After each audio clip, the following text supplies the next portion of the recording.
Hello friends, मैं आजाद sir आपका अपना यूट्यूब चैनल आर्ट्स बाय आजाद सर में स्वागत है। दोस्तों, हम सोवियत संघ के अंत अर्थात सोवियत संघ के पतन कैसे हुआ इसकी चर्चा हमने पिछले वीडियो में किया था।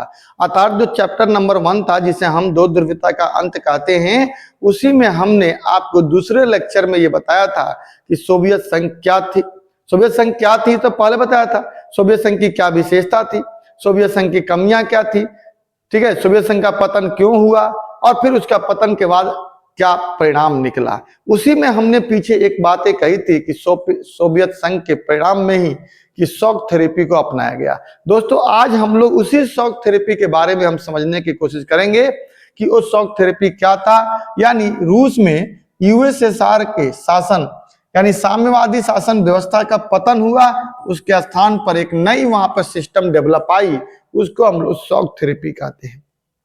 सिंपल भाषा में कहा जाए तो शॉक थेरेपी क्या था, तो किताब की भाषा में 1 नंबर में लिखना हो तो आप ये कह सकते हैं कि आघात पहुंचाकर उपचार करना। दोस्तों, यानी किसी को चोट दे करके फिर उसका इलाज करना ही क्या है, शॉक थेरेपी कहलाता है।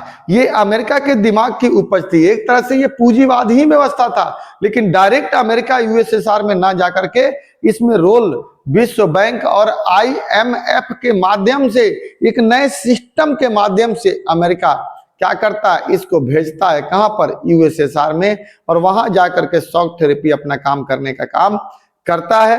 अर्थात साम्यवादी व्यवस्था के पतन के बाद एक नई व्यवस्था को अपनाया गया, उसे ही क्या कहा गया, शॉक थेरेपी। इसमें हम 3 बातें करेंगे। शॉक थेरेपी क्या है, शॉक थेरेपी की विशेषता क्या थी, और फिर ये शॉक थेरेपी का परिणाम क्या निकला।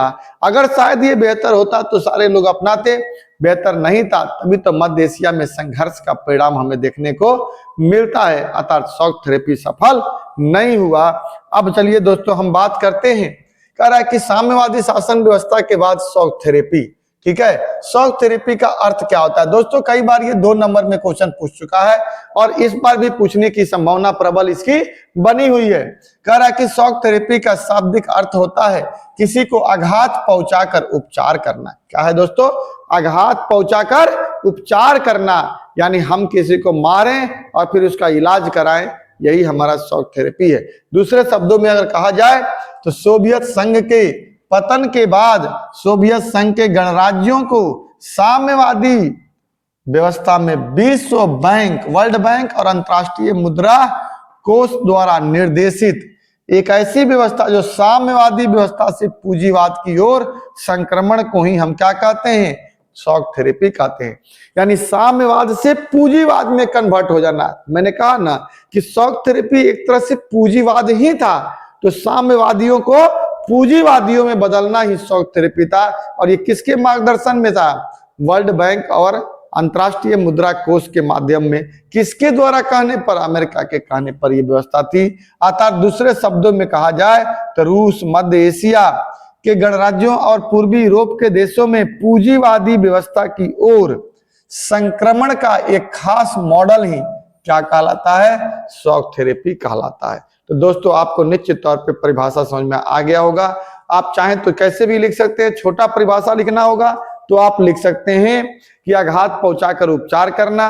दूसरा कि साम्यवादी व्यवस्था से पूंजीवादी व्यवस्था में संक्रमण की प्रक्रिया को हम शॉक थेरेपी कहते हैं। ये थोड़ा बड़ा लिख सकते हैं, जो किसके निर्देशन में हो रहा था, वर्ल्ड बैंक और आईएमएफ यानी इंटरनेशनल मॉनेटरी फंड के निर्देशन में हो रहा था। अब दोस्तों आता है कि इसकी विशेषता क्या थी, शॉक थेरेपी के तहत क्या बदलाव हुआ और क्या इसकी विशेषता थी। क्या इसकी विशेषता थी अच्छी, अगर निश्चित तौर पे अच्छा रहता तो इसका परिणाम गलत नहीं निकलता और साम्यवादी व्यवस्था में ये सक्सेस हो जाता, लेकिन शायद ये सक्सेस नहीं हो पाया।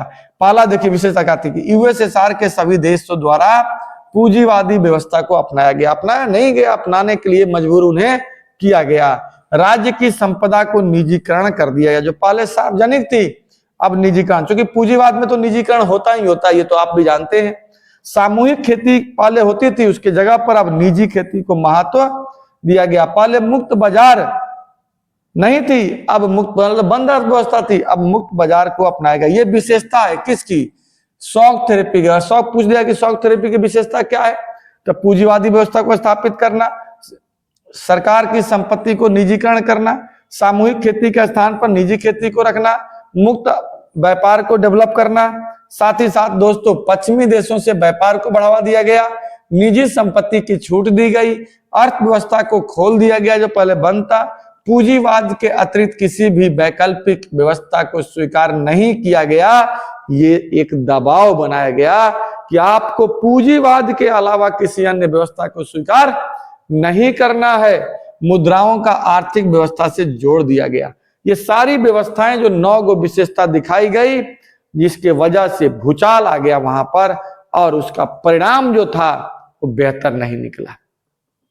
इसका जो परिणाम निकला शॉक थेरेपी का, जो वहां पे विशेषता के तौर पे रखा गया कि नहीं, जिस तरह से साम्यवादी व्यवस्था का विशेषता अच्छी थी और उसके वजह से लोग उसे अपनाए थे और लगभग 70 सालों तक वो व्यवस्था चली थी, लेकिन शॉक थेरेपी भी आएगी तो ऐसे ही चलेगी, लेकिन शॉक थेरेपी की व्यवस्था जो थी ना, विशेषता उतनी अच्छी नहीं थी, जिसके वजह से वहां करप्शन, भ्रष्टाचार सब डेवलप हुआ और उनके सामानों को औने पौने दामों में बेच करके इसे चुकाना पड़ गया।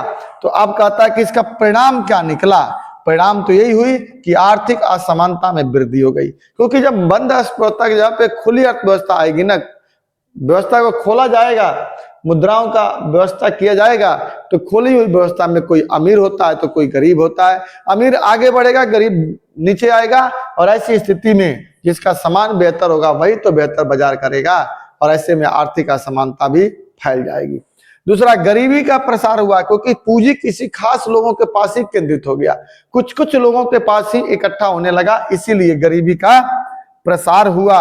साथ ही औद्योगिक ढांचे का नष्ट हो गया। जो भी औद्योगिक ढांचा था पुरानी परंपरा पर आधारित थी, अब नई परंपरा लागू की जानी थी, जिसकी वजह से वो क्या होने लगा, बेकार हो गया। इतिहास की सबसे बड़ी गैरेज सेल, जिसे 90% सार्वजनिक उद्योगों को औने पौने दामों में निजी हाथ में बेच दिया गया। ये भी क्वेश्चन दोस्तों यहीं से इतने ही लिख दीजिएगा, कई बार 2 नंबर में आता है क्वेश्चन। क्या पूछा आता है क्वेश्चन? पूछा आता है यहाँ पर कि बड़ी गैराज सेल से आप क्या समझते हैं। ठीक है दोस्तों, गैराज सेल से क्या समझते हैं, इसके बारे में भी क्वेश्चन पूछा जाता है। असंतोष की भावना भी विकसित हो गई लोगों के अंदर, संसद का कमजोर पड़ गया, रूस की संसद जिसे ड्यूमा कहते थे वो भी कमजोर हो गई, महंगाई बढ़ गई, आर्थिक परिवर्तन पर अधिक ध्यान दिया गया। नतीजा ये हुआ कि माफिया वर्ग का उदय हो गया, खाद्यान्न संकट आ गया, और इसी के परिणाम स्वरूप सोवियत संघ का अंत भी हो गया। शॉक थेरेपी का बुरा हाल हुआ और वो सक्सेस नहीं हो पाया। इस प्रकार से हमने दोस्तों इस वीडियो में आपको 3 बातें पढ़ाने की कोशिश की। पहली बात कि शॉक थेरेपी क्या है, दूसरी बात कि शॉक थेरेपी की विशेषता क्या थी, और तीसरी बात कि शॉक थेरेपी लागू करने का परिणाम क्या निकला। निश्चित तौर पर इसका परिणाम बेहतर नहीं निकला, और बेहतर नहीं निकलने का वजह ही था कि शॉक थेरेपी सक्सेस नहीं हुआ और रूस तो अलग निकल ही गया था, और जो रूस के पास के जो देश थे वो यूरोप में चले गए। यूरोप की तरफ मध्य एशियाई देशों में एक संघर्ष का जन्म लिया, और वो संघर्ष जिसे हम मध्य एशियाई संघर्ष कहते हैं। और यही संघर्ष हम लोग अगले वीडियो में, तीसरे लेक्चर में हम लोग पढ़ेंगे, चौथे लेक्चर में पढ़ेंगे। ठीक है दोस्तों, तब तक के लिए जय हिंद, जय भारत।